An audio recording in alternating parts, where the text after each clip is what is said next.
Flash Actu Ukraine. 3 points essentiels à retenir pour la journée du 13 mars 2023. Côté combat. Le ministère de la Défense russe a annoncé la poursuite des opérations militaires dans l'oblast de Donetsk et l'élimination de plus de 220 soldats ukrainiens au cours des dernières 24 heures. Le commandant des troupes terrestres des forces armées ukrainiennes a déclaré sur Telegram que de violents combats étaient en cours avec les forces russes pour le contrôle du centre de Bakhmout. Malgré la pression, l'armée ukrainienne résiste. Il faut gagner du temps pour accumuler des réserves et lancer une contre-offensive qui n'est pas loin, a indiqué dimanche le commandant des forces terrestres ukrainiennes, Oleksandr Syrsky. Les défenseurs ukrainiens se sont retranchés dans le complexe métallurgique d'Azov afin d'infliger le maximum de pertes aux Russes, à l'armée russe et aux forces du groupe paramilitaire Wagner.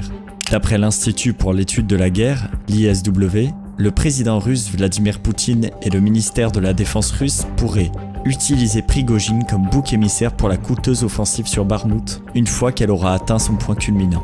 L'identité du militaire ukrainien fusillé par des soldats russes a été confirmée dans un communiqué.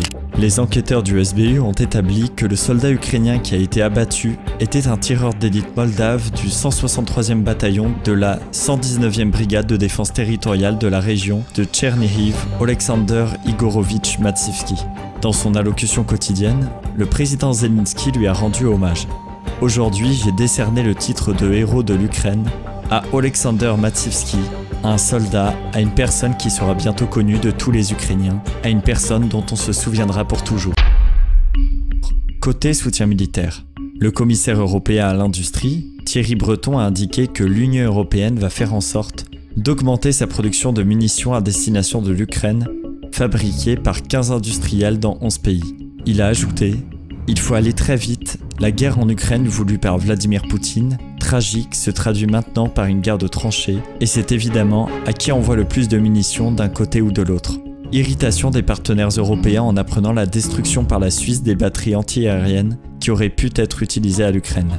Pour rappel, la Suisse défend sa ligne de neutralité depuis le début de la guerre. Côté géopolitique.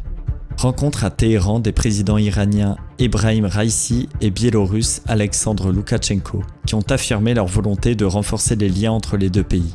Affaire à suivre, à demain.